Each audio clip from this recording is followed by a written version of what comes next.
اب میں اس کے بعد بڑے ہی ادب و احترام کے ساتھ علاقے کے معروف و مشہور عالم دین بزرگ ہستی حضرت اقدس مولانا حفظ الرحمان صاحب سے بڑے ہی ادب و احترام کے ساتھ گزارش کرتا ہوں کہ حضرت تشریف لائے اور اپنے ناصحانہ کلمات سے ہم سامعین کو مستفیض فرمائیں۔ اس شعر کے ساتھ میں حضرت کو دعوت دیتا ہوں کہ دل نشیں طرز تکلم منفرد حسن بیاں، دل نشیں طرز تکلم منفرد حسن بیاں، تیری باتوں میں ہے پنہاں درد دل کی داستاں۔ جناب حضرت اقدس مولانا حفظ الرحمان صاحب کرسی خطابت پر۔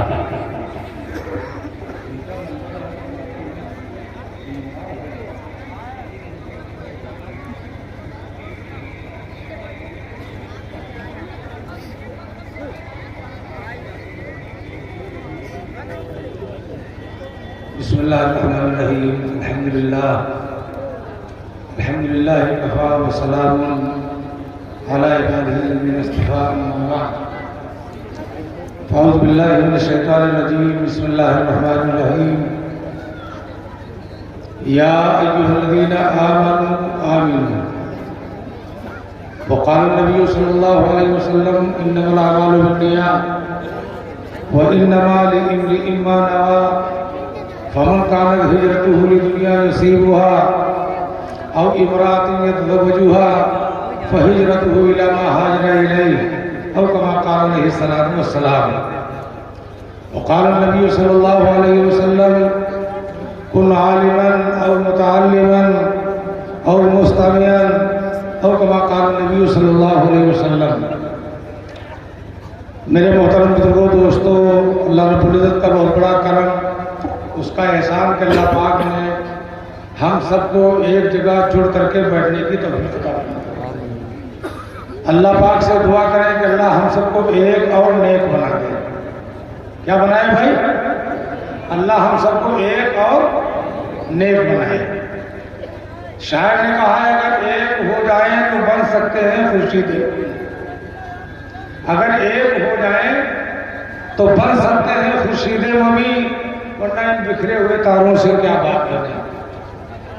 اگر مسلمان ایک پلیٹ فارم پر آ کر کے کھڑا ہو جائے اور اللہ کی وحدانیت کا اقرار کرتے ہوئے اور رسول پاک صلی اللہ علیہ وسلم کی رسالت کا اقرار کرتے ہوئے بیک زبان ایک مرتبہ میں نعرے تکبیر کی آواز لگا دے تو جو شاعر نے کہا تھا دست تو دست ہیں، بحر ظلمات میں دوڑا دیے گھوڑے ہم نے، دریاؤں کو خشک کرنے والا یہ مسلمان ہے، دریاؤں کو خشک کرنے والا یہ مسلمان ہے، دریاؤں کے اندر گھوڑوں کے ٹاپوں پہ پھول نہیں بھیگے، یہ مسلمان کا کام تھا میرے بھائی۔ لیکن آج جو دل کے اندر فتنہ آیا، تکبر آیا، حسد آیا، جلن آیا، ساری چیزیں نکلتی جا رہی ہیں میرے بھائی، اور دو چیزیں ایک جگہ جمع نہیں ہوتی، ایک تو ایمان اور دوسرے حسد، نفرت، کینہ، ایک چیز اچھے نہیں ہو سکتے میرے بھائی۔ آج ہمارے دل کینوں سے بھرے ہوئے ہیں، اللہ سے دعا کریں کہ اللہ ہم سب کے دلوں کو پاک فرما دے میرے بھائی۔ ہم سننے کے ارادے سے آئے ہیں، کس ارادے سے آئے ہوئے؟ مجمع کچھ سو رہا ہے، کچھ بات کر رہا ہے۔ دیکھو بھائی، آدمی جب بیٹھتا ہے تو کھانے کا طریقہ کچھ اور ہوتا ہے، جب کھانے کے لیے بیٹھے گا تو طریقہ بدل جائے گا میرے بھائی، اور جب لیٹرین کے لیے بیٹھے گا طریقہ بدل جائے گا، اور جب دین کی محفل میں آئے گا تو ناز کرتے ہیں ملائک ایسی زمین پہ آساد جس زمین پہ دو چار گھڑی ذکر خدا ہوتا ہے۔ یہ تو وہ محفل ہے جس محفل کے بارے میں مدنی آقا صلی اللہ علیہ وسلم نے ارشاد فرمایا حفتھم الملائکہ، ایسی محفل کو ملائکہ گھیر لیتے ہیں، وَنَزَلَتْ عَلَيْهِمُ السَّکِینَہ، ان کے اوپر اللہ کی طرف سے سکینہ نازل ہوتا ہے۔ اور جب سکینہ نازل ہوگا دو چیزیں ملیں گی، ایک تو جنت میں جانے کا پروانہ ملے گا اور دوسرے جہنم سے فرار کا ٹکٹ ملے گا۔ اب جو لوگ سننے کے ارادے سے آئے ہوں گے، اب یہاں تو لوگ آتے ہیں کہ چھلے دار تقریر ہوگی، مزہ آئے گا، نہیں مزہ نہیں آئے گا۔ ایمان کی بات دل میں اتر جانا، ایمان کی بات کو دل میں اتار لینا، یہ حضرت بہلول کے بارے میں کہا جب گھر سے نکلے یہ قبرستان پڑا، بھٹپڑوں سے نکلے سامنے قبرستان پڑا، اس میں کھوپڑی پڑی ہوئی، کھوپڑی، یہ کھوپڑی، نہ اس میں بال تھے، نہ ناک کا کوئی نشان تھا، نہ کان کے نشان تھے، کچھ نہیں تھا، خالی ہڈی کا ٹوکرا پڑا ہوا تھا۔ آپ یہاں بھی لٹیاں تھی کان میں ڈالی، ادھر سے ادھر نکل گئی، تو جیسے بچے جو ہے گڈیا وغیرہ کھیلتے دیکھا ہوگا، لکڑی پھنسا کے پھینک کر شکار سے چلی گئی، دیکھا نہیں دیکھا؟ اس طرح اس کو پھینکا دور گئی۔ مریدوں نے پوچھا ہاں حضرت آپ فرماتے ہیں کہ اگر ہڈی کو توڑا جائے تو جیسے زندے کو تکلیف ہوتی ہے ایسے مردے کو تکلیف ہوتی ہے؟ تو حضرت نے فرمایا آگے چلو۔ آگے گئے، لالا پروا کا قبرستان ملا، وہاں جا کر کے دیکھا کھوپڑی پڑی ہوئی تھی جس میں بال نہیں، کان نہیں، کوئی چیز نہیں تھی، لیکن سوراخ باقی تھے۔ اس میں لٹھیاں ڈالی، اور لٹھیاں ڈالنے کے بعد اس کو جب آدھی دور گئی پھر رک گئی، آدھی دور گئی پھر رک گئی، اس کو صاف کیا، مٹی صاف کیا، مٹی صاف کرنے اپنی جھولی کے اندر رکھ دیا۔ کہے میں رکھا؟ جھولی آپ نے کہاں رکھی تھی، اس میں رکھ لیا۔ تو مریدوں نے کہا حضرت یہ کھوپڑی مردے کی اپنی جھولی میں آپ نے رکھ لی؟ حضرت نے فرمایا کہ ہاں میں نے رکھ لی۔ آگے بڑھے، دھورانا کا قبرستان پڑ گیا، وہاں ایک کھوپڑی پڑی تھی، اس میں لٹھیاں ڈالی تو اندر نہیں گئی، اس کو بھی پھینک دیا۔ تو مریدوں نے پوچھا کہ حضرت بات سمجھ میں نہیں آئی، آپ نے یہ کیا کیا؟ تو فرمایا کہ پہلی کھوپڑی ملی جو اس کان سے سن کر کے دوسرے کان میں نکال دیتا تھا، جیسے ہم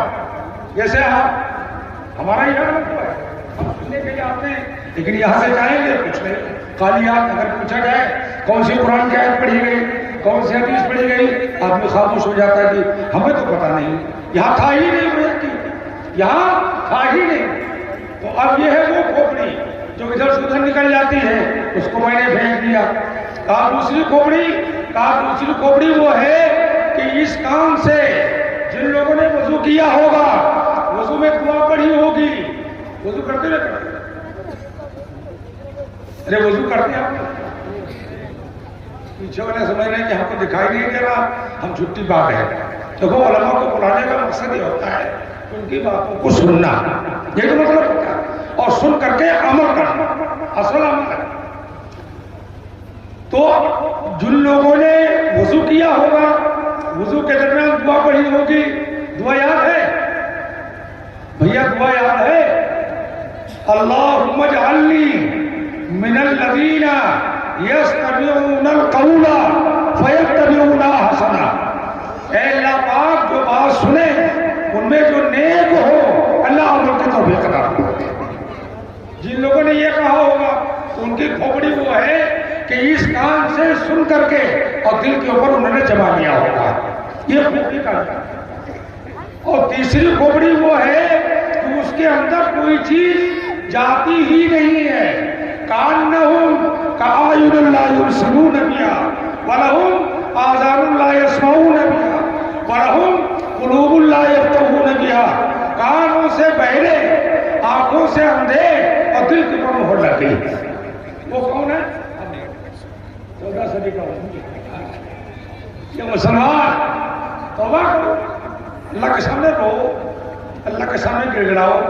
تم تو ایسے نبی کی امتی ہو جس نبی نے کبھی بھی بستر پہ آرام نہیں کیا، اس امت کے درد کے اندر ساری رات رو رہا۔ حضرت عائشہ فرماتی رات میں اللہ کے نبی صلی اللہ علیہ وسلم تشریف لاتے، بستر پہ لیٹ جاتے، نیند نہیں آتی، اٹھ کے چلے جاتے۔ کئی مرتبہ کا واقعہ ہے کہ مسجد نبوی میں جا کر کے دیکھا کہ اللہ کے حبیب صلی اللہ علیہ وسلم سجدے میں سر رکھے ہوئے اور حنیے کی طرح آواز آپ کے سینے مبارک سے آ رہی ہے اور آپ دعا فرما رہے ہیں ربی حب لی امتی، ربی حب لی امتی۔ اے اللہ میری امت کا کیا حال ہوگا، اے اللہ میری امت کا کیا حال ہوگا۔ امت کے لیے ساری رات روئے، لیکن دوستو آج امت کہاں پہنچ گئی؟ آج امت جہنم کے کنارے پہ جا چکی ہے۔ آج امت کی قیمت ایک مولی کی قیمت ہے، ایک گاجر کی قیمت ہے، ایک شریعت کی قیمت ہے، لیکن ایک امت محمدیہ کی کوئی قیمت نہیں۔ فلسطین ہو، خون بہایا جا رہا ہے میرے بھائی، آج آپ کے حوالے کے اندر خون بہایا جا رہا ہے۔ آج آپ اندازہ لگائیے کہ 11ویں مسجد کے اندر خون بہنے کا نمبر آ گیا، لیکن مسلمان کہ بالکل غفلت میں پڑا ہوا ہے. ہم تو کہا کرتے ہیں مسلمانوں وقت کے پتھر بن جاؤ.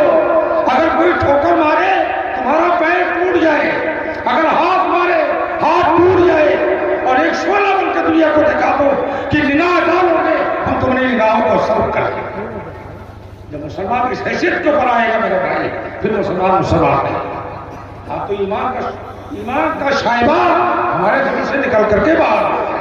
قرآن پڑھا جا رہا, قاری صاحب قرآن پڑھ رہے ہیں اور آپ لوگ باتیں کر رہے ہیں, چھٹا مسکری ہو رہے ہیں. قرآن کیا کہتا ہے؟ اذا قرئ القرآن فاستمعوا له وانصتوا لعلكم ترحمون. جب تمہارے سامنے قرآن پاک پڑھا گیا خاموشی سے سنو, شاید اللہ تعالیٰ تمہارے بارے میں نجات کا ذریعہ بناتے ہیں. ہم قرآن نہیں سنتے میرے بھائی, ہم قرآن نہیں سنتے. ہمیں حدیث و مدہ نہیں آتا, ہمیں مدہ آتا ہے. عیسائیوں نے رائج کیا گانا, عیسائیوں نے ننگی فلمیں رائج کی, اس میں ہم کو ساری رات مزہ آتا, نیند نہیں آتی, ساری ساری رات دیکھ کے گزار لیتے ہیں. لیکن دوستو حضرت سیدنا ابو صدیق رضی اللہ عنہ کا واقعہ, آپ کا زمانہ ہے, مدینے کے گلی سے نکل رہے ہیں. سیدنا ابو صدیق رضی اللہ عنہ نے دیکھا کہ پورے مدینے کے اندر رات کی تاریکی میں چراغ جلا کر کے لوگ قرآن پاک پڑھ رہے ہیں. کہیں سے 22ویں پارے کی تلاوت ہو رہی ہے, کہیں سے 18ویں پارے کی تلاوت ہو رہی ہے, کہیں سے 30ویں پارے کی تلاوت ہو رہی ہے, کہیں 25ویں پارے کی تلاوت ہو رہی ہے. سیدنا ابو صدیق رضی اللہ عنہ جب آخری کے لیے جا کر کے پہنچے تو آپ بیٹھ گئے اور گھٹنوں کے درمیان اپنے سر کو رکھا اور دار و کتاب رونے لگے.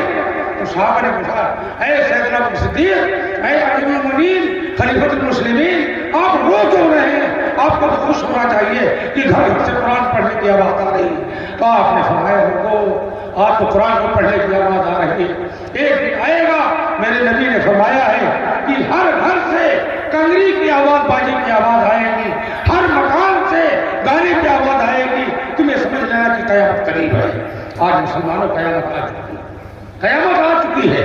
ہم سب کو چاہیے توبہ کریں, اللہ کے سامنے گڑگڑائیں, اللہ کے سامنے روئیں, توبہ کریں اور ارادہ کریں کہ انشاءاللہ ہم نبی کے احکام کو اپنا احکام سمجھ کر کے, قرآن کے احکام کو اپنا احکام سمجھ کر کے انشاءاللہ زندگی گزاریں گے.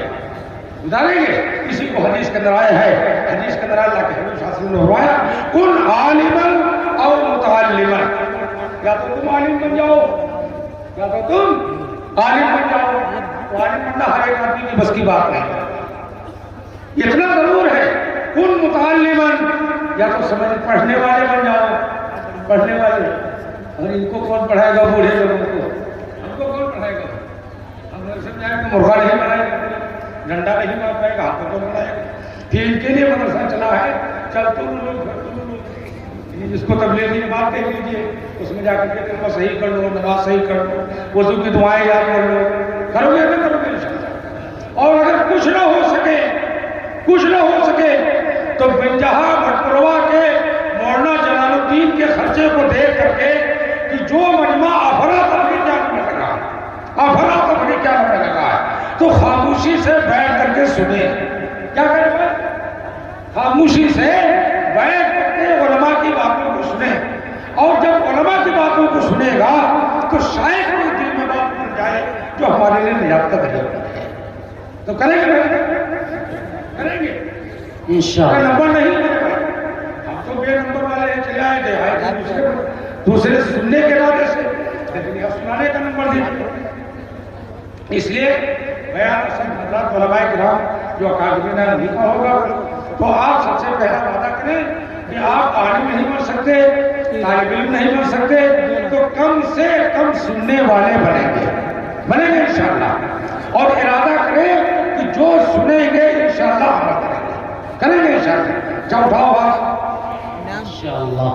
اللہ ہم سب کے ہاتھوں میں قبول فرمائے, اللہ پوری امت کو اللہ قبول فرمائے, اور ہم سب کو سننے کہنے کو اور سننے کو اللہ قبول فرمائے. وآخر دعوانا الحمدللہ.